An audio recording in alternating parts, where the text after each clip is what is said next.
Raya, the fiercely competent second-in-command of the palace guard, drunkenly insults King Fenris in a tavern and impulsively dares him to marry her after criticizing his leadership. To her horror, Fenris publicly accepts and later claims she is his fated mate, preventing her from being punished for insulting the king. Though suspicious of his motives, Raya is drawn into his world as he genuinely begins learning about the corruption and inefficiencies plaguing his kingdom. As they spend time together, she discovers a charming, intelligent, and deeply lonely man beneath his carefree public persona, and they gradually fall in love. However, multiple assassination attempts against Fenris reveal a deeper conspiracy, and Raya eventually discovers that their engagement began as a political cover while Fenris secretly investigated her beloved mentor Captain Dane for embezzlement, sabotage, and treason. Feeling betrayed because Fenris used her trust to get close to Dane, Raya breaks off their relationship despite learning that Dane is truly the traitor and helping expose him before he can frame the king and overthrow the crown. Although Fenris confesses that his feelings became real long before the investigation ended, Raya cannot forgive him immediately. Months pass as she becomes captain of the guard, and Fenris patiently tries to win back her trust through letters, apologies, and acts of devotion. When the king eventually disappears after drowning his heartbreak in alcohol, Raya follows their mate bond to find him and for the first time experiences his genuine love, regret, and misery without any masks. Fenris repeatedly proposes to her for months, proving his sincerity over and over until Raya finally forgives him and accepts. They marry in a grand celebration, completing the mate bond and beginning a life together built not on deception but on hard-earned trust, mutual respect, and genuine love. One might argue that if Raya hadn't been so drunk, she'd never have asked the Alpha King to marry her. But then again, if said king had done a better job running his kingdom, she'd never have gotten that drunk in the first place. So really, if one thought about it, the whole thing was his fault. All of it. As second in command of the palace guard, Raya wasn't much of a drinker, and she was even less of a talker. But apparently once one drink had become 10, she'd stopped counting and the tavern had gone warm and golden at the edges. One's entire personality tended to shift, which was presumably how she'd come to be wobbling on a chair like a flag in a breeze, brandishing a tankard, and entirely convinced she was making excellent points. "I could run this palace better than the king himself," she announced, on his best day and my worst. The table erupted. Someone slammed their drink down hard enough to slosh ale across the cards. "To the captain we deserve," howled Pike, the youngest of them, and the others drank to it. "I'm serious," Raya said. "1 week with the run of the place and I'd have it fixed." "Fixed house," said Brenna, grinning over her cards. "Where do I even start?" Raya set her cup down with the care of someone who knew she was wobbly. "Supplies. We requisition 40 spears, we get 12. We order grain for the East Barracks, and it goes where gone." That last one, she and Dane, her captain, had spent the last 5 nights untangling instead of sleeping. And the orders. Half of them contradict the other half. The captain and I spend more hours sorting out who told who what than we ever spend actually guarding anything. "Sounds like rotten luck," Brenna commented, pushing another drink into her hands. "It isn't luck, it's neglect." Raya proclaimed the liquor taking the wheel entirely, because the man at the top hasn't the faintest notion any of it's happening. He's too busy waxing lyrical over his banquets to notice the whole place is rotting from the floor up. "Strong words," said a dry voice from the next seat. Raya turned. She hadn't noticed him sitting down, a man in a traveler's cloak, the hood up, despite the heat of the room, a cup of dark ale in one hand that he hadn't touched. Not strong. True. She stretched. A king ought to know what goes on in his own house. This one couldn't find the storehouse with both hands and a map. She could make out the lower half of the stranger's face, the suggestion of a smile. The king. He went on as young, new to the office. Perhaps no one's told him that storehouses are in the habit of growing legs. Then no one's doing their job, including him. Raya jabbed a finger at the table. He's the king. Not knowing is the one thing he isn't allowed to be. "You'd say that to his face, would you?" Raya thumped the table with her tankard. "I'd say worse to his face." The table whooped, and the approval went to her head faster than the wine had. "You think he's ever gone hungry because the grain delivery never came? The pups never had to look a soldier in the eye and tell him he's standing another 8 hours on the same flagstone he's stood on since 5 o'clock in the morning. He doesn't know how the rest of us live. And he doesn't care to." A scatter of hears. Pike clapped. Then the stranger reached up unhurried and pushed the hood back. Raya's first thought, drunk and instant and entirely traitorous, was, "Oh, that's not fair," because the face under the hood was one she knew. It was on the coins she counted and the Great Hall portrait she passed 40 times a day on patrol. And while the painters had managed the light brown hair gone wavy and the jaw, what every last one of them had missed was the rest of him. The lazy, unhurried way he held himself, the line of his throat where the cloak fell open, the eyes pale blue and far too sharp for the easy face they sat in, and the mouth already curving into a slow and certain smile that seemed purpose-built to dismantle sensible women. Raya noted with great clarity that she would not at all have minded being kissed by that mouth. She was furious about it. Fenris, he said pleasantly as though they were being introduced. The king, charmed, and you are... The laughter drained out of the room the way water leaves a cracked basin until the loudest thing in the whole tavern was the small mortified ringing in Raya's own ears. Pike found his voice first. It came out as a strangled whisper. Your Majesty, he said, bowing. Somewhere far beneath the wine, Raya's wolf understood that she should stop talking. The wine had other plans. Huh, she said. You're shorter than the portraits. Am I? The king asked. I'll have the painters flogged. Raya bit her tongue. So, you truly think I could learn something from you? The king asked, and the chirp in his voice never wavered. I think that you have no idea what it costs to do my job. If I were queen, I'd do a damn sight better than you, Raya snapped, annoyed by how distracted she was by his smile. He raised an eyebrow, then he leaned in and said it like a dare. If you were queen, my dear, then we'd have to be married. A test, Raya thought with great satisfaction. He expected her to go red and stammer and take it all back the way everyone always backed down once a king raised an eyebrow at them.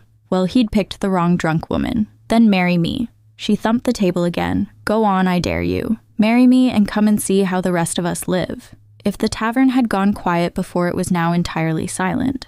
The king blinked. Raya blinked back. For a moment they only looked at each other. And Raya, certain she'd just won something that she'd finally said, the one thing that could shut a king up, lifted her chin. So she said, proud as anything, what'll it be? Will you marry me? He opened his mouth to answer. The whole tavern leaned in with her. Somewhere a chair creaked. Somewhere else someone forgot to breathe. Raya watched his lips part, watched the shape of the first word begin to form, and then the room tilted gently sideways. The floor and the ceiling traded places, and Raya passed out cold before she heard a single word of it. Chapter 2. Raya woke to the conviction that she had died in the night and that this was hell. Hell, it seemed, was extremely bright, but at least she was in her own bunk. She had, against all odds, made it home. The night came back in pieces that didn't fit together. The warmth of the tavern, a hand of cards laughter. She turned the fragments over, got nothing useful, and filed them away under too much liquor and never again. Although she vaguely remembered there had been a man, she couldn't have said who, she remembered a low voice amused at her. Blue eyes. It was the last pleasant thing she would feel for some time. She lives, said a voice. Raya cracked one eye. Brenna stood in the doorway, arms folded. Behind her was Pike, and behind Pike 2 or 3 more heads she couldn't bring into focus. Go away, Raya croaked. So big night, Pike offered, careful. Raya rolled her eyes. Fine, I drank too much. It won't happen again. The admission cost her. She was the one who stayed sharp while others didn't, who saw people home. She expected all of them to mock her, but nobody laughed. Instead, Brenna and Pike traded a look, what Raya asked. Brenna grimaced. You really don't remember I remember enough to be ashamed of, Raya said. That's the end of it, it's really not, said Pike, and then with forced cheer he added, but it'll be fine. He's not going to take a word from a guard that drunk seriously. Pike, Brenna said to shut him up. Best case he strips her of the post. Raya looked between them confused. What is everyone talking about? Brenna crouched to her level.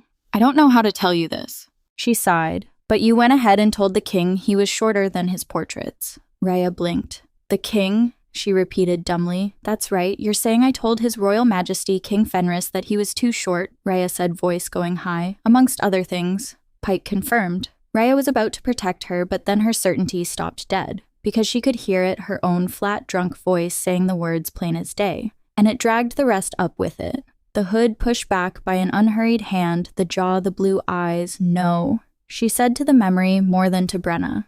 She'd called him a pup, the most powerful alpha in the land, a pup to his face, and she thought that was the bottom. But then she found a lower floor. Because, then marry me, she'd said. She'd proposed to the king of the realm, her, a guard. After 10 minutes of insulting him to his face, and the worst was that she had no idea how he'd reacted. Had he laughed? Gone cold, if only she could remember his face. Raya, the door at the far end of the barracks banged open. The captain wants you, a messenger said. Now. Pike's hopeful look folded itself away. A summons from Captain Dane at this hour in this tone. Raya was in trouble. She got up, she got dressed, she panicked the whole way to Dane's office. Because it was obvious the king couldn't let it pass. A king who let a drunk guard mock him and walk off laughing only invited the next mockery, and the next he was going to punish her. The only question was how bad. And it could be very bad. She kept telling herself the worst of it was losing her post and kept failing to believe her own reassurance. He could take her head and not a soul in the realm could say a word against it. And even if he let her live so what she'd lose the post, that much was certain. She'd trained her whole life to be a guard. It was the only thing she knew how to be. There was nothing else for her. There never had been. By the time she knocked on the captain's door, she felt nauseous with nerves. The only thing left for her was to pray the gods Dane didn't know about what she'd done. That perhaps no one at the tavern had talked about what she'd done. Enter, Dane called from behind his desk. She tried to read him. What did he know? How much? Maybe not much. Maybe it wasn't so dire. Maybe the king wanted the whole thing buried. Maybe, tell me the whole palace has it wrong, Dane said. Tell me you did not in front of a tavern full of witnesses ask the Alpha King to marry you. Raya closed her eyes. Sir, she said weakly, I can explain. But there was nothing to explain and they both knew it. Dane, who'd stared down a prison riot without blinking, now looked simply and openly afraid. What did you say to him, he asked.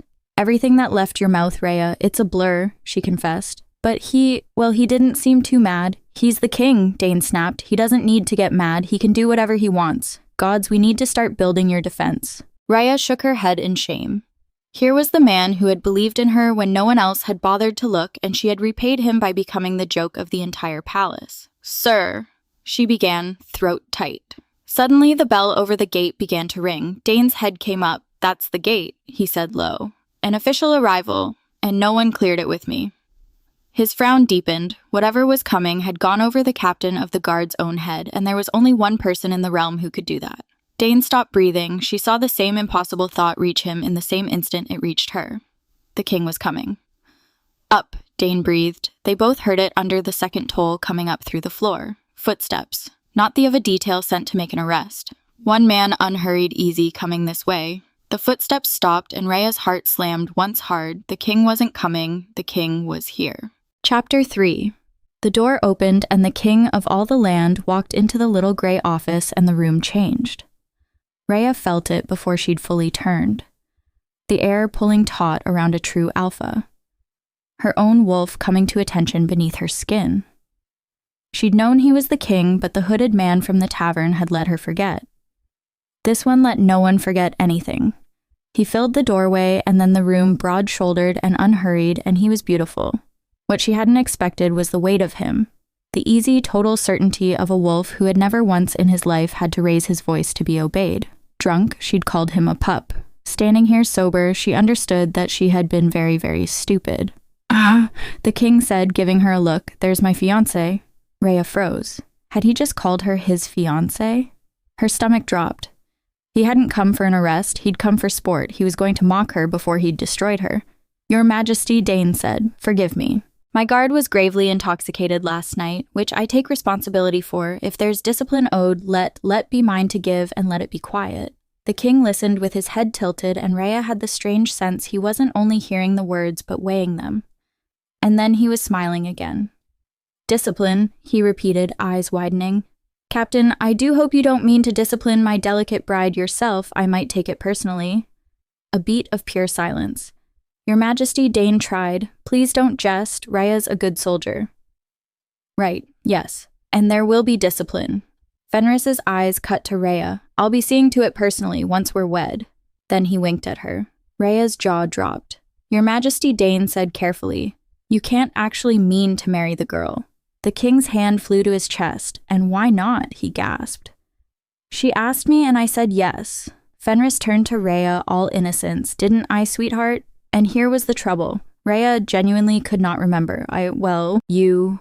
Her voice, which had held through riots and brawls and one memorable knife between the ribs, abandoned her entirely. I said yes, Fenris repeated, beaming. Right before you were sick, all over my shoes. The room tilted because she remembered that, and the heat at her neck went straight to the roots of her hair. You vomited on the king, Dane said faintly. Don't fuss, Captain, Fenris smiled peacefully. I only found her all the more charming for it. Dane dragged a hand down his face. But why? Forgive me, your majesty. Why would you agree to marry her silence? Raya looked at the king. The king looked back, then he beamed. Well, Captain, you're a wolf. You know how it goes. He spread his hands easy as anything. When a bond hits, it hits hard. Raya startled. A bond impossible. She would feel it. A connection, a pull, something. All she felt was the presence of a powerful alpha. Liar, she thought, with a certainty that startled her. There was no bond. He knew it. She knew it. And he stood here inventing one anyway. You're saying she's your mate, Dane said, voice gone strange. Well, of course she's my mate, Fenris proclaimed. She'd hardly have dared ask the king of the realm to marry her, otherwise would she imagine it. A soldier of yours propositioning her sovereign in a public tavern for no better reason than a skinful of wine. Not a bond in sight. Can you imagine the scandal? Captain Raya grimaced. She'd been played. The mate bond was the one thing that made last night anything other than a hanging offense. Deny it, and she was just a drunk guard who belonged in a cell. Allow it, and the whole mad business turns to fate. The question was, why would he pretend she was his mate knowing it wasn't true? Beside her, Dane nodded, defeated. As you say, Majesty. He straightened. Then while you're here, I'd ask your leave to increase the palace watch. The business on the hunt last week has sat ill with me. An old strap and a nervous horse, Fenris said lightly. Don't lose sleep over it. It was only an accident, though increase the watch by all means if it eases you. Dane nodded, relieved. Thank you, Majesty. Now the king clapped his hands. Might I have a moment alone with my betrothed? Dane hesitated, but he had no choice, and so he bowed and went, and the latch clicked, and Raya was alone with the king. Your Majesty, she said, last night I was far out of line. I insulted you, and what I did after I have no excuse for. I'll take whatever discipline the captain sees fit. There's no need to drag the crown into a farce. Fenris dropped into the chair across the desk. You're terribly serious in the mornings, he observed. Your Majesty, please. He watched her, a slow smile spreading across his face. Tonight, he said, I'll send someone to bring you to dinner. Wear what you like. Though I'm given to understand it's customary to make an effort. He rose, pausing at the threshold. You will make an effort, won't you, Raya, dearest? I'm so looking forward to getting to know my bride sober. He winked, and then he was gone, and the apology she'd built so carefully was still sitting in her mouth with nowhere to go. Chapter 4. Dinner was laid in a small private room, and Raya sat in it like a prisoner awaiting sentence. When Fenris arrived, his pale blue eyes found her across the room, and something in them made her pulse kick stupidly against her throat. Well, my dear, he said, pink certainly suits you. He surveyed her the way a man surveys a board he's already won, and she hated that her spine straightened under the weight of that gaze.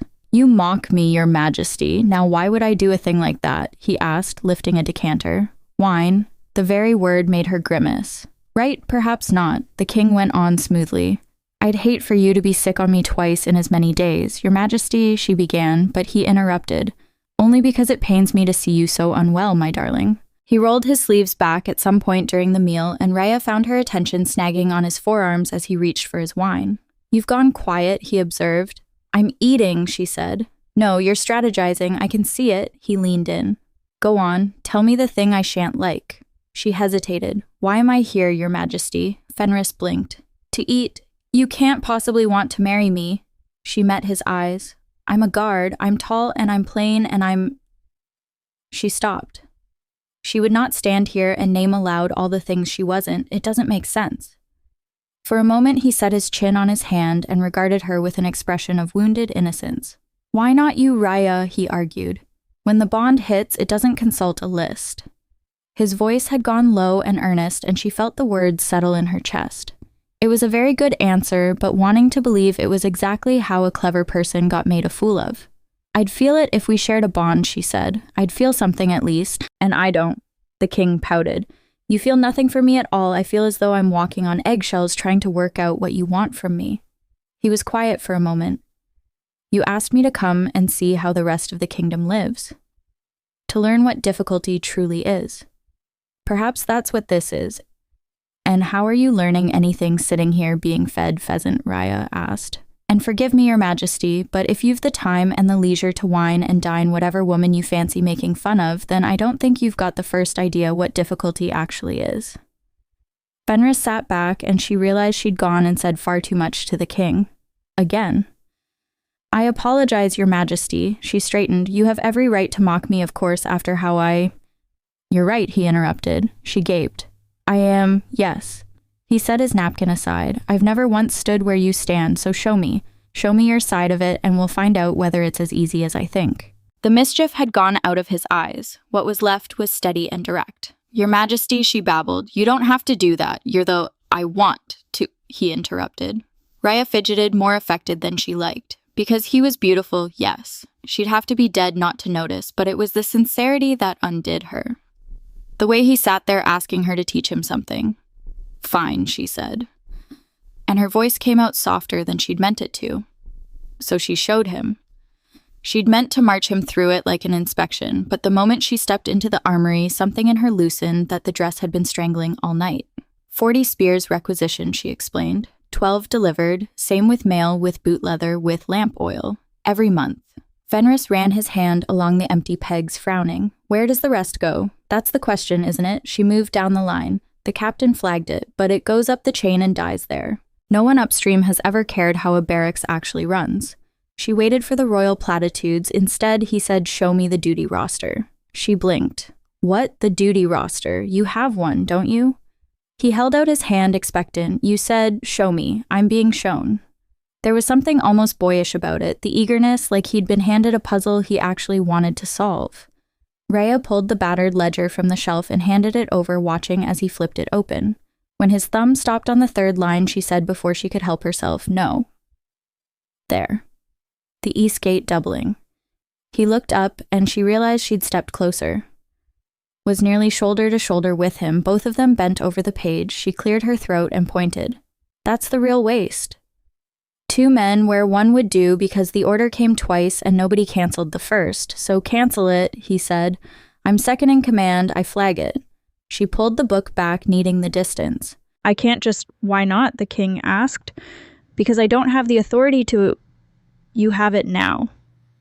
He straightened. "Consider this your official royal permission to cancel any order that's wasting resources."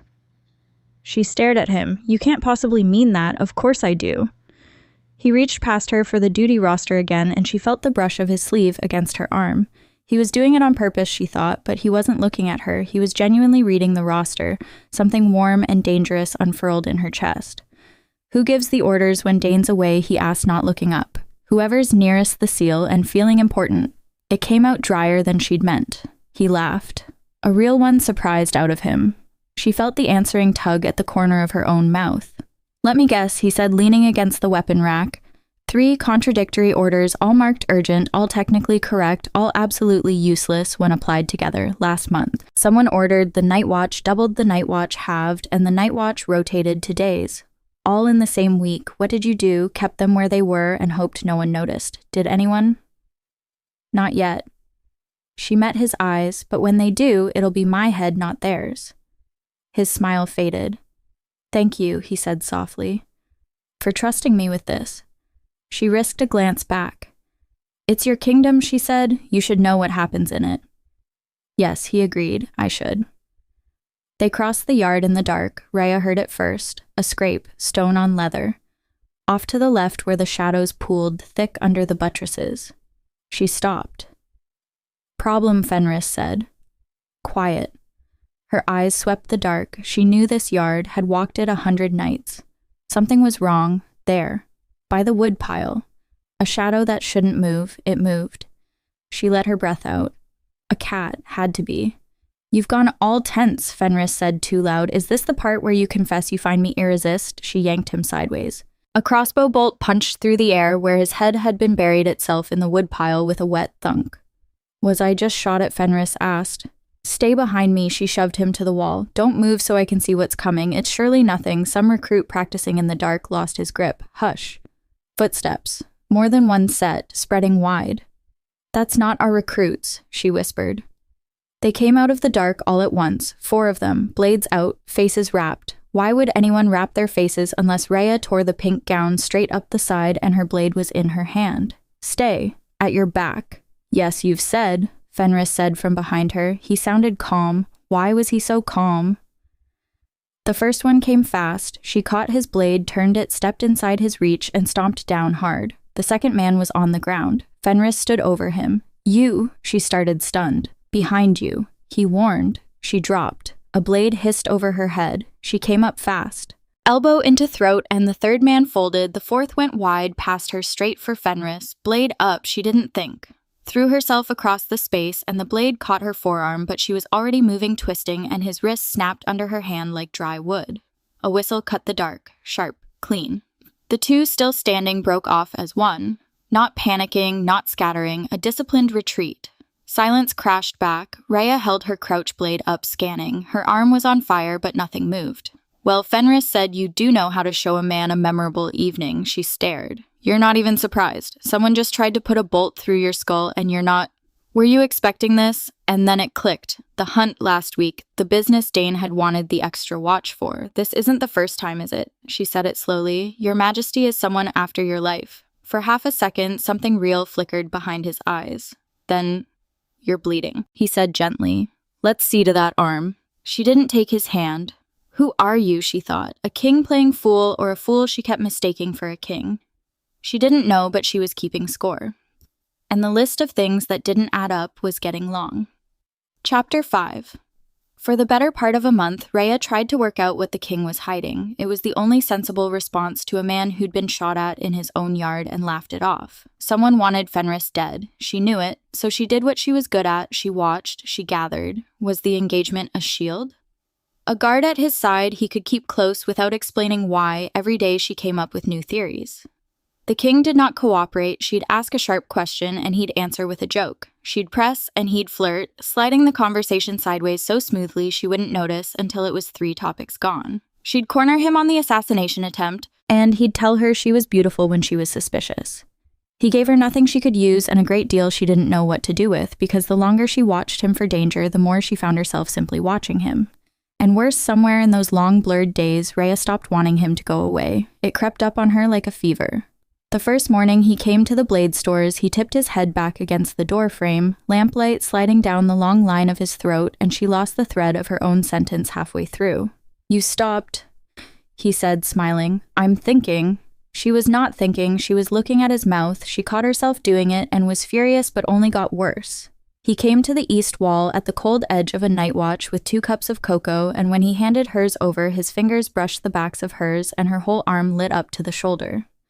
She nearly dropped the cup. She covered it by glaring out at the dark. You're not looking at the stars, he murmured.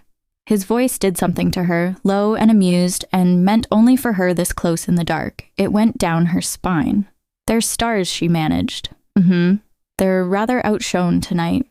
He was looking at her openly, taking his unhurried time about it. Raya, who had stared down armed men without blinking, could not hold his eyes for more than a breath before she had to look away. He smiled into his cocoa like a man who'd won something and said nothing and let her stew. That was the unbearable part. He was toying with her, and she could never tell how much of it was real. She did not know which man she was falling for, but she lay in her narrow bunk after the late watches with her body humming and sleep nowhere, and her traitor mind went straight to him. She imagined his hands. She imagined a great deal more than his hands alone in the dark with her own breath gone shallow. And so it came to a one-on-one late in the armory. He came in and sat on the bench across from her like he'd done it 100 times. No papers, no question about the watch, nothing she could file the visit under. Just him in the lamplight watching her. What do you want? She snapped. It came out raw. Rhea. No. I'm at the end of it. Her hands were not steady and she didn't care. Every day you won't say what you're after and you won't leave me be, and I can't keep doing this. Her voice cracked. Tell me it's a scheme. Tell me you need a sword you can trust. Tell me anything that makes sense, because I am not built to want things I can't have, and you are making me want. She stopped. Too late. Want what Fenris asked. Loki. Not teasing now. Don't, she sighed. You know what you've known for days. You've been enjoying it. He stood. He came round the bench, slow, the way you approach something that might bolt. What if I simply want you? He asked. He was close now. Close enough that she had to tip her chin to hold his eyes. Men like you don't want women like me. But it came out as a whisper, and she was staring at his mouth again. You don't believe me, he said softly. So tell me to stop and I'll go. Right now, I'll walk out and never trouble you again. His voice dropped to almost nothing, or ask me to prove it. The armory was very quiet, her pulse was very loud. Prove it, she heard herself say. He kissed her. And every careful thing in Raya's head went white and silent at once. His hand slid into her hair, and his mouth was warm and certain and thorough, and there was no audience for it. There was only the two of them and the lamplight and the sudden total overwhelming fact of him. Her knees forgot their job. She made a sound against his mouth she would have been mortified by if she'd had a single thought left to be mortified with. Then her nose caught up with the rest of her, and what it found wrecked her. His want. Unmistakable, rolling off him in a hot, dark wave. The scent of a man who wanted her badly. It hit her low and molten and folded her resistance in half. Raya had been wanted for her sword, for her watch. She had never in her life stood in the path of a man's plain, helpless desire aimed at her. She let her hands find him. Up under the edge of his shirt, to the hard, flat plane of his stomach, the muscle leaping under her palms. The rough groan that broke against her mouth when she touched him there pulled low. She fisted her other hand in his collar and dragged him down and kissed him like she'd been thinking about it for a fortnight. Because she had. His hand spanned her waist, slid to the small of her back, pressed her flesh against the long, warm length of him, and she felt exactly how much he meant it, and shivered head to foot. His tongue slid against hers, and heat flooded through her, made her shake, made her dig her fingers into his shoulders just to stay upright. She'd never been kissed like this. Raya. His voice had gone ragged. She pulled back just enough to meet his eyes. They were dark blown, I'm sure she said. His hands found the laces of her tunic, hers found his shirt. Fabric whispered. She got her palms flat against his chest, warm skin the hammering of his heart under her hands, and he made a sound like she'd hurt him and grabbed her by the hips and lifted. Her back hit the wall, her legs wrapped around his waist. His heat, his hands, the sound of him. There was nothing else but him and the coiled tight ache inside her, finally easing into something sweet and devastating. This was not a scheme, this was not a strategy, this was just a man wanting her for no reason but wanting. And God's help her, she wanted him back. Chapter 6. Raya had stood guard at 100 balls. She had never once been a guest at one. And now here she was, in blue silk, feeling exposed. She caught Fenris's eye across the room, and he smiled. Slow private. The smile he'd given her this morning when she'd rolled out of his bed at dawn. And the tightness in her chest eased. You look devastating, he murmured against her skin. I look like I'm playing dress up, you look like you're mine. His eyes were warm. And I'm the luckiest bastard in the kingdom. Heat crept up her throat. Flattery, she said, but her voice had gone soft. Fact. He tucked her hand into the crook of his arm. Come. Let me parade you around so everyone can see what I get to keep. He steered her away through the crowd with easy authority, and Raya let herself be steered, let herself lean into the warmth of his palm against her spine. He took her out onto a colonnade where the music thinned and the night air came cool off the gardens. For a moment, neither of them spoke. You hate this, she said, watching him. She'd spent the last days in Fenris's bed learning the shape of his laughter against her throat, the way he said her name in the dark. She could tell when he was and wasn't enjoying himself. He was watching the dancers through the arch. Hate's a strong word. You're lying. He laughed, surprised, genuine. I am, aren't I? He turned to face her, and the charming ease had gone out of his expression. What was left looked tired. I've been doing this since I was 19, the smiling, the performing, the being what they need me to be, so they don't look too closely at what I'm not. And I can't decide if that makes me clever or just... He stopped, shook his head, smiled, but it was thin defensive. Or just what she asked. Nothing. Ignore me. I'm being maudlin. His smile widened and went brittle. Too much wine and not enough Fenris. He met her eyes. And for a heartbeat, she saw him brace the way he always did when someone got too close to something real. She reached up and touched his face. His breath caught. The false smile crumbled. You're not what they think you are, she said quietly. You're so much more than some performance. And the man underneath, she paused. I like him, a lot. Something cracked open behind his eyes. Raya, he said, voice rough. Then he kissed her fierce and grateful and something close to desperate. She leaned into him, and the world shifted. It wasn't the heat. She knew the heat, the wanting, the familiar pull of desire. This was something else entirely. Relief, fear, something fierce and tender, a warmth that poured in through the place where they touched, and it wasn't hers. She could feel his emotions distinct and clear and utterly foreign. Raya jerked back with a gasp. Fenris's eyes were wide, his pupils blown. "Did you—" he started. Her heart was slamming so hard she thought he must be able to hear it. "Raya, I think that was—" He took another step toward her and she saw it in his face. The want, the desperate aching need to close the distance between them and touch her again to prove to himself it was real. "It was just a kiss," she heard herself say. Fenris froze. "A kiss," he repeated, his face shuddered. "Right," he said quietly. "You're right, probably nothing." But his voice had changed, gone careful and distant the way it did when he was hurt. A servant appeared at the edge of the colonnade silver tray balanced on one palm. 2 cups of wine dark as blood in the moonlight. "Your Majesty," the servant murmured and offered the tray. Fenris didn't move. He was still looking at Raya, and there was something wounded in his eyes that made her chest ache. "Fenris," she started.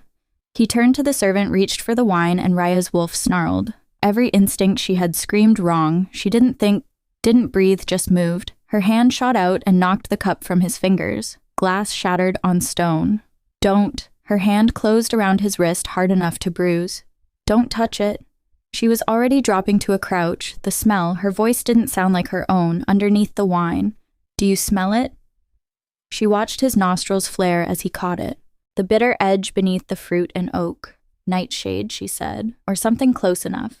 She turned to look at him kneeling beside her in the moonlight, staring at the broken glass like he couldn't quite make sense of it. "This was meant to incapacitate you," she said. "Perhaps even kill you." The color drained out of his face. She could hear her own pulse in her ears, could smell the poison and the wine, and underneath it all, Fenris's scent. Familiar, safe. And the thought that if she'd been looking away, if she'd been distracted for even a moment, he'd be dead. Her grip on his wrist tightened convulsively. "Raya." His free hand came up to cover hers. "You will tell no one." She stared at him. His face had gone hard. Not afraid, but calculating. "Not Dane, not the watch, no one," he said. "Do you understand me? No." She pulled her hand free. "No, I don't. We have a foreign king 50 feet away," he interrupted. "And his daughter, too.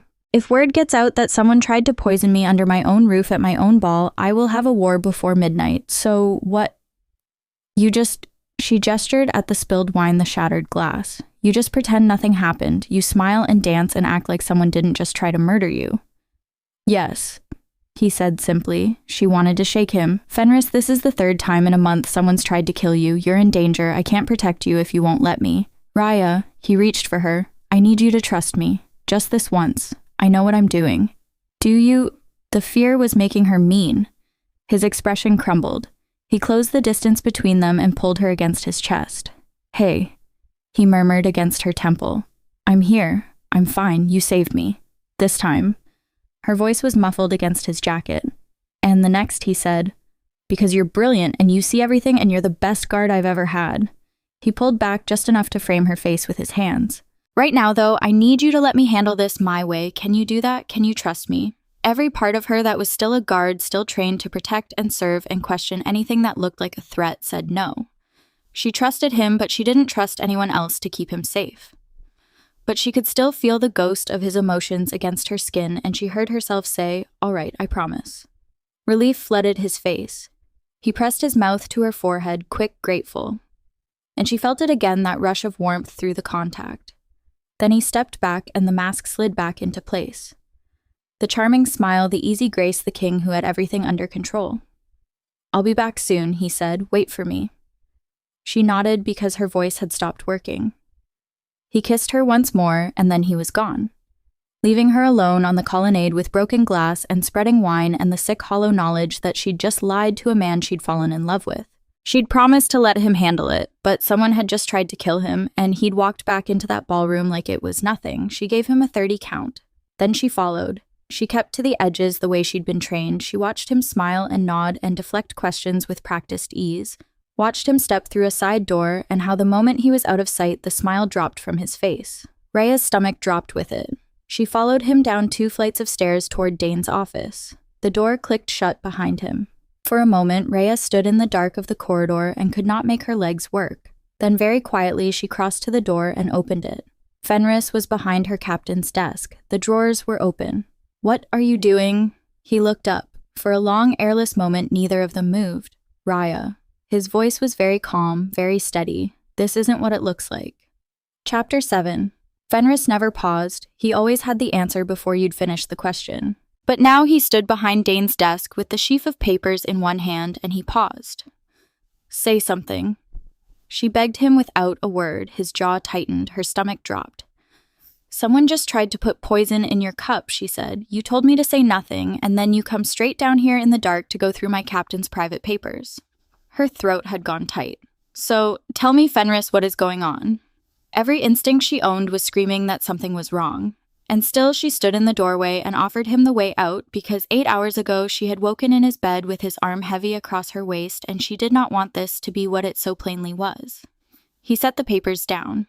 I've been investigating Dane, he said. The words wouldn't resolve into meaning, they were just sounds. Dane, your captain. His voice had gone quiet, even terribly gentle. The smooth, careful one he used on dukes and frightened councilmen. The one he hadn't used on her in weeks. He was using it on her now: embezzlement, sabotage, the supplies that never come, the orders that contradict each other, all of it deliberate, bleeding the coin meant for the watch into house revel, and I think the men who've tried to kill me have been carrying his money. The floor went out from under her. No, she said. He stepped around the desk toward her. Not fast, careful. Raya. She stepped back and he stopped at once. That's not Dane, wouldn't, she said. You don't know him, he's not. She stopped. Because underneath the noise of not Dane, never, Dane something cold and quiet had started assembling itself. You needed someone close to him, she heard herself say. Someone he trusted. Raya. That's why you said yes in the tavern. You'd been hunting a way to get close to him, and a drunk fool stood up on a chair and handed you one. He said nothing. He held her eyes and did not deny it. Say I'm wrong, her voice cracked. Fenris, say I'm wrong. He looked at her for a long moment. She watched him try to find the words, and he didn't say she was wrong. She pressed her face into her hands. She'd been so stupid. He'd kept asking questions, the Rhoda, the stores who held the keys when Dane was away. And she had thought he was interested. All of it, she whispered. It was all a lie, not all of it. He came around the desk and she retreated into the corridor, and again he stopped. Raya, please listen to me. His voice had roughened. I won't pretend the engagement didn't start as cover, but it stopped being, why didn't you just ask? She interrupted. If you suspected him, why not haul him in? You're the king. Being king doesn't make me untouchable. He sighed. Dane holds the army. An old name, powerful, friends the loyalty of every soldier in this city. If I'd arrested him on a hunch with no proof, there'd have been blood in the streets by dawn. He shook his head, and for the first time the steadiness frayed. Tyrants bully their way through. They jail whoever frightens them and wonder why there's a knife in them 3 years on. I had to be certain. I couldn't move on him until I had something not one man alive could argue with. It was a good answer. That was the worst of it. It was a good answer, and she hated that too. You're wrong about him, she snapped. He picked the papers up and held them out to her, his voice gone hoarse. Read it yourself. He's bleeding the watch dry. Your watch. The exhausted men you stood on a chair and defended. No. She would not look, because Dane was the one thing in her whole life that had never once been a lie. Dane had hauled her out of the dirt. Dane had seen something in a plain girl with a sword. Not everyone is like you, she said. Some people are simply what they say they are. The tears spilled over, and she didn't try to stop them. Is that why you didn't tell me? She pushed on. Because you thought we'd both been conspiring against you. No. His hand shot out. God's Raya, if anything, you're the one person in this palace I cleared instantly. That stopped her. Why? She said before she could stop herself. Because you were drunk. That night in the tavern, drunk people don't dissemble, they just say the true thing, and the true thing you set up on that chair was that everything wrong with this kingdom was my fault. His mouth twisted. Half my court believes exactly that. Not one of them would ever say it to my face, but you did. That's how I knew you weren't part of anything. He took a half step closer. When she didn't retreat, he took another. Was that your conclusion, Raya, that the boy king was to blame for the lot of it, or was that something the good captain helped you to see? She opened her mouth. Nothing came. Because she could hear it now. Dane across 100 late nights grinding his teeth over the supply lines and the contradictory orders. He's too busy with his nobles to notice. A king ought to know what goes on in his own house. Her words in the tavern. His words first. She had carried his grievances in her own mouth for years and never once noticed they were not hers. "You should have told me," she said, her voice shaking. "You knew I was innocent. You watched me put my own body between you and a blade twice." She was close enough to touch him. She didn't. "I bled for you in that yard. I let you into my bed, and in all of it you never once told me the truth. Why not me, Fenris?" He looked at her, and when the answer came, it was barely above a breath. "Because I didn't think you'd believe me. I didn't think you'd trust me enough to change your mind about the captain, and I was right, wasn't I?" It hit her like a slap because it wasn't wrong, so instead she reached past it to the older wound. "See," it whispered. "You let yourself believe it. You let yourself think you could be wanted. Now look what wanting you is actually for. It doesn't matter," she said. "That first night at dinner, men like you don't see women like me as anything but useful, and you sat there and let me believe I was wrong." "It is wrong, Raya." His hand came up, reaching for her face the way it had on the colonnade, fingers already curving to cup her jaw. "Don't." She jerked back hard enough that her spine hit the wall. He froze the touch ungiven. "Don't say that, not when the only reason you're saying any of it is that I walked through the wrong door at the wrong moment." For a long moment, neither of them moved. His face was open and stricken. She turned for the door. "Raya," his voice cracked, "please. There's a poison here loose in this palace and a foreign king downstairs, and He caught himself, forced better words. "I need you. Please." And there it was. Even now, even with her whole heart in pieces on her captain's floor, "I need you." Not, "I'm sorry," not, "I can't lose you." "Good night, Your Majesty," she said, and she walked out into the dark of the corridor. Chapter 8. It was all a lie. She pressed the heels of both hands to her eyes hard enough to see stars. Gods, she was stupid. Raya. The voice cut through the air like a blade. She found Dane standing 10 paces down the corridor, just standing there like he'd been waiting, and before she could think better of it, she was moving toward him. He'd pulled her out of the dirt when she was 13 and made her into someone who could stand on her own. Except she wasn't standing very well right now. "Raya." His hands came down on her shoulders. "What happened? You're white as a sheet," and because it hurt too much to hold in, she told him. "It was a lie, Captain. Fenris never wanted me. He used me. I was just..." She couldn't force the words past her lips. Dane's face softened. "I know," he said gently. "I hope to spare you this." "I'm sorry, Raya." She thought he'd probably known from the very first night. Everyone had known, everyone but her. "I'm sorry," Dane said low. "But I didn't know how to tell you that he's been betting the princess." Raya's head snapped up, and Raya Dane sighed. "I'm afraid it's even worse than you think. The visiting king's daughter." Dane's jaw went hard. She wasn't willing Raya. He drugged her. She stared at him, trying to make the words fit together into something that made sense. What she managed. He drugged her, compromised her, made sure she'd be found ruined so her father would have no choice but to sign the alliance. "I saw it myself, not an hour ago." Raya took a step back. Fenris was a liar, yes. But she knew the way she knew her own heartbeat he would never do such a thing. Never. Her mind raced. Dane said he'd seen it an hour ago. The timeline was wrong, the story was wrong. None of it added up, which meant Dane was lying. The man who'd pulled her out of the dirt. He was lying to her face right now. Fenris had told the truth. The stolen funds, the men who tried to kill him carrying Dane's coin. Her hand twitched toward her sword, old instinct, but no, not yet. Not when she was one woman against a captain who commanded every soldier in this building. Dane expected her to be hurt and angry and willing to believe the worst. "What do we do?" she asked, making her face crumple. Dane's eyes sharpened.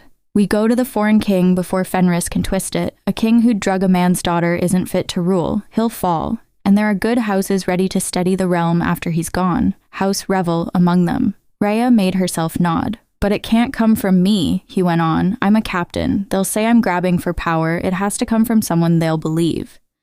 His voice went soft, almost kind. "It has to come from you. The king's own intended, if you tell the foreign king you saw Fenris take his daughter, no one in that room will doubt a word." They walked, and it was the longest walk of her life. She had to get into that room and flip Dane's trap back on him, and she had nothing. Just her word, and one wrong word, and the entire kingdom could end up at war. The foreign king had taken a council room in the east wing. Fenris was with him. He looked up when she came in behind Dane, and for half a second his whole face lit. Then he saw who she walked in with, and the light went out. "Your Majesty," Dane bowed. "It grieves me to bring this, but your daughter has been wronged by the man at your right hand." He laid it out. "The drug the Alliance bought with her shame. That's a lie," Fenris said. "Every word of it is his." He'd say that, Dane said. Of course he would, but the king's own bride was there. He turned. The The whole room turned with him, to Raya silent by the door. It's plain to all that Raya loves the king. She has every reason to protect the man she's to marry. He held a hand toward her, but asked her, Raya, tell his majesty what you saw. Every face in the room swung to her. The foreign king leaning forward, desperate, the advisors, Dane sure of her, already counting at 1, and Fenris, who thought she'd come to bury him. She looked at him. I'm sorry, she told him with no words at all. I should have believed you. Then she turned to the foreign king. I saw nothing of the sort, she said, because it never happened. Captain Dane is lying to you. The room snapped tight as a drawn bow. Dane went rigid beside her. He says it happened within the hour, she said, but an hour ago the king was at his own ball with me. He never went near the princess. She faced the foreign king directly. And there have been 3 attempts on King Fenris's life. There was poison in his wine tonight. I knocked it from his hand. Her chin came up. Search the captain's quarters, now while he's standing here and can't reach them. See whether you find proof of a wronged princess or a paymaster's ledger and poison that could kill an alpha king. This is hysteria. Dane's calm cracked. She's distraught. Then a search costs you nothing, said the foreign king quietly. He nodded to his guards, and Dane's face changed. The grave, honest captain was gone. What was left was cornered. He ran. He came straight at her, and she saw the knife slide out of his sleeve half a beat before he reached her. Raya Fenris's voice raw with terror. But this was the one thing in the whole night she knew how to do. She turned into him, caught the knife arm at the wrist wrenched, and used his own weight to put him face down on the stone. Her knee dropped between his shoulders. She leaned close to his ear. You trained me, she said. You should have remembered what I'm good at. Then the guards had him, and they hauled him up and dragged him out, and it was done. The foreign king went to his daughter first, safe asleep, and never touched. The advisors hurried off in tight clusters. The guards took Dane, and then it was just the 2 of them. Fenris hadn't moved. He was staring at her like he'd never seen her before. You saved my life, he said, even after everything. I came to stop a traitor, Raya said flatly. That's all. The light in his face flickered. Raya, he hesitated. The bond, it's real. You felt it tonight. I know you. It doesn't matter if it's real, she said coldly. I saved you because it was my duty and because Dane was a traitor. Not 1 second of it was forgiveness. You used me, Fenris. His face fell. The hope drained out of it. Raya, I love you. I don't care how it started. That doesn't change what it became. You're the truest thing I've ever known. She stepped back. Every instinct she had was screaming at her to let him touch her, but she was done being a fool. You can say mate like it fixes everything, she said. You looked me in the eye for weeks and used me. A bond doesn't undo that. He flinched. I'm sorry, he said. I don't want your apology. She turned for the door. I'm glad you're alive. You'll be a good king. A beat. But I can't trust you anymore. I don't know if I ever will again. She saw it in his eyes. The realization that he'd broken something that would never be whole again. Raya, please, I'll do anything, She walked out. Chapter 9. She'd been captain of the guard for 6 months, and she was good at it. She'd always known she would be. The palace was a different place now. Dane sat in a cell beneath the old fort. The rot he'd worked into the guard for years cut out clean. The king had done all of that, and the city had started to love him for it. He'd made her captain. He'd also spent the last 5 of those 6 months trying to win her back.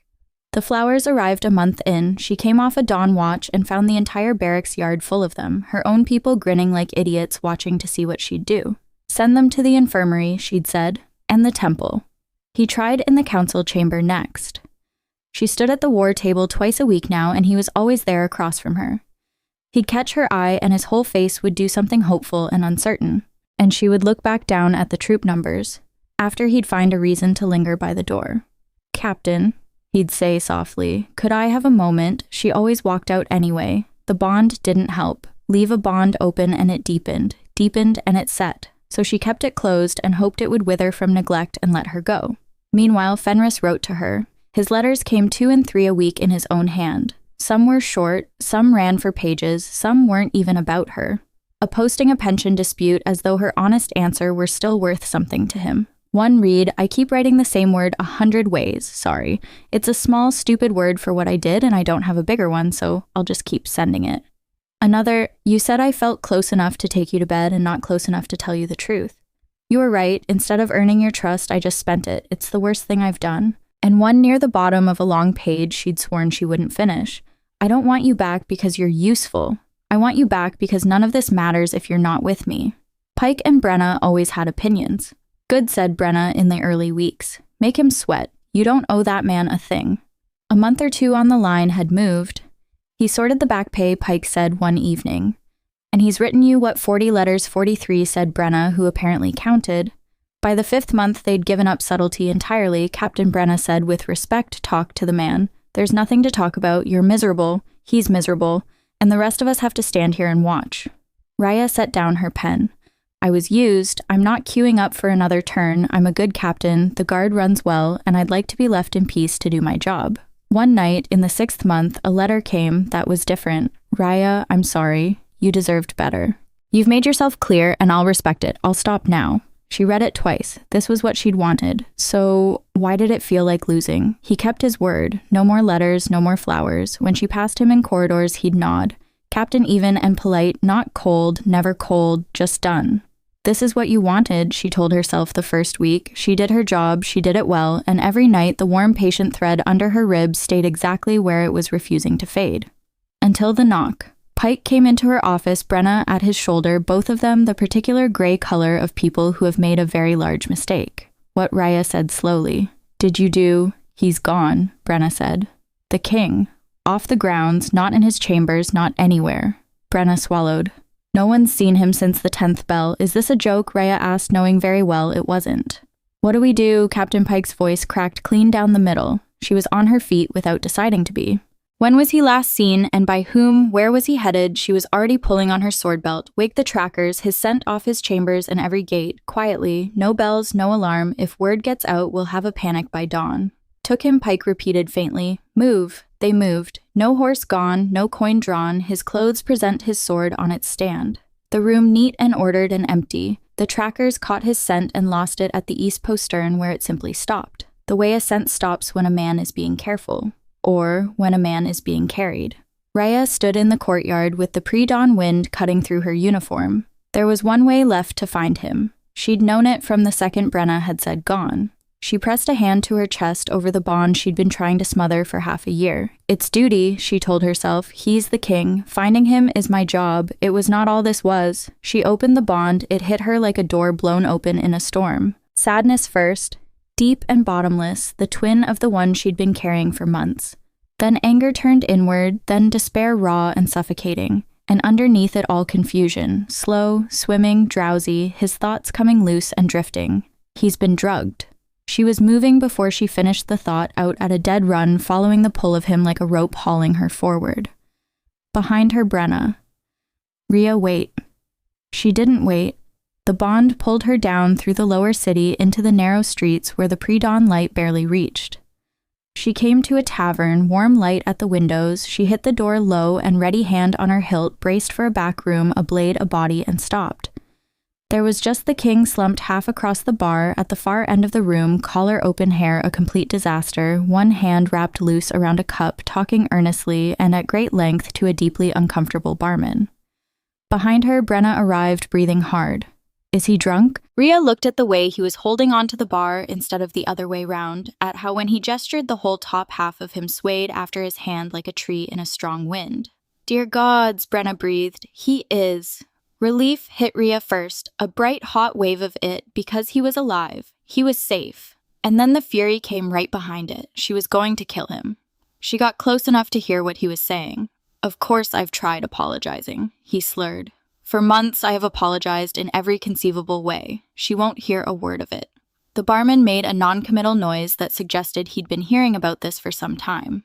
Letters. Fenris continued. I wrote letters. Did I mention the letters you did? The barman nodded, and she closed our bond.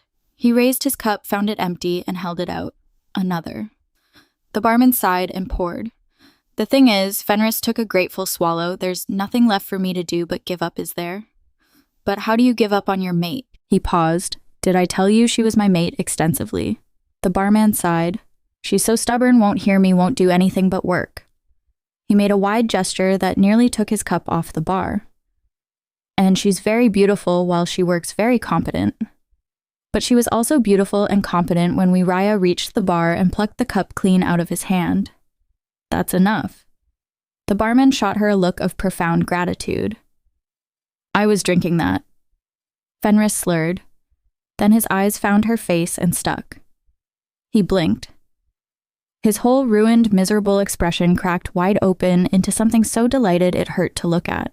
Raya. He breathed, and through the still open bond she felt it slam into him all at once, joy and relief and disbelief. "What were you thinking?" she said, low and furious. Vanishing like that, no guard, no word, no relax, he waved her off. "I'll be back before anyone notices I've gone." "The entire guard said Raya has noticed you've gone." He swayed slightly. "Oh, come on." She sighed. "Let's go. I'm not going." He tried to pull away from her grip and nearly fell off the stool. "I'm very happy here." "You're nearly passed out on a bar stool." "What do you have against this stool? It's a perfectly good stool." "Nothing. It's you I'm annoyed with." She hauled him upright. He stumbled into her all warm, dead weight and the scent she'd been trying not to think about for 6 months. "Yes," he mumbled into her shoulder. "I've noticed. You're very angry with me. You'll never forgive me." "You betrayed me," she snapped. "I didn't know you." He pulled back to look at her blearily, "And then I did know you, and I loved you, and I was afraid of losing you." Raya stopped breathing. She could feel the frustration and sorrow and fear of it pouring straight through the bond, unguarded. "I knew you'd be angry," he went on. "You were so certain I couldn't possibly want to court you, but I happened to very much enjoy courting you." It was just true sitting there in him, warm and plain and utterly without artifice, but it was so obvious, he sighed, that the captain had you eating out of his palm. He spent years making you believe the only thing you're good for is serving his guard, and you believe it still. She stopped. "It was perhaps a little bit true. That doesn't change the fact she said that you should have told me." Yes, he nodded. "I was a coward." She nodded back, vindicated. "Just like you're being a coward now," he added, making her gasp. "What, you'd rather strangle our bond, a connection between our actual souls, than risk getting hurt twice?" The finger wobbled. "You are a coward. I am not a coward," Raya snapped. "Prove it." His eyes were sliding half shut. "Marry me." The world stopped. "What did you just say?" Raya asked. "Marry me." He tried for dignified and landed somewhere near pleading. "I dare you." She looked at him, caught between wanting to throttle him and wanting to hold him up because he was listing slowly toward the floor. "Marry me. Please." The bravado fell away, and what was left was raw and small and utterly undefended. "I'm a wreck without you. I'll spend the rest of my life making it up to you. I swear it. He ran out of words and dropped his head into his hand, but the sincerity of it, the love, the missing her so much it felt like dying, all of it poured through the bond. No mask, no angle. The man who hid everything, hiding nothing at all. "I won't ask again." He mumbled, eyes falling shut. "I'm sorry. I said I'd stop. I'll stop asking. I'll leave you alone. Ask me again when you're sober," she said. "Ask me again tomorrow when you can actually remember asking." His eyes cracked open. "And you'll say yes." He breathed. She opened her mouth to answer, and then the king of all the land passed out cold against her shoulder. His head lolled against her neck, his breath warm and even and smelling powerfully of strong liquor. And Raya stood there and felt herself smile for the first time in 6 months. She pressed a kiss to his forehead. His skin was warm, his hair soft against her lips, and whispered, "Ask me tomorrow and find out." Epilogue. In the end, it took him 4 months. 4 months of asking, every single day, sober in every way a man could think of, and a few no sane man should. He asked across the war table until Brenna threatened to resign in writing. He asked on the east wall with cocoa going cold in his hands. He asked badly and beautifully. And once with so many flowers, the barracks smelled like a funeral for a week. And every day, Raya told him to ask again tomorrow. Until one perfectly ordinary morning, she looked the man grinning hopefully at her over breakfast, and she said yes. The whole city came out for it. The boy king, nobody had taken seriously, and the plain guard who'd seen the man behind the smile before anyone else bothered to look. He cried during the vows. She'd known he would. She didn't quite. But it was a near thing. And the bond gave her away anyway. And he laughed at her through his own tears, and she stopped caring who saw. "You're stuck with me now," he murmured when it was done. "No taking it back." "Why would I take it back? I'm the one who proposed to you first, if you recall," said Raya. "Drunk. On a chair. Best decision you ever made," Fenris concluded. She kissed him. For once, she didn't argue.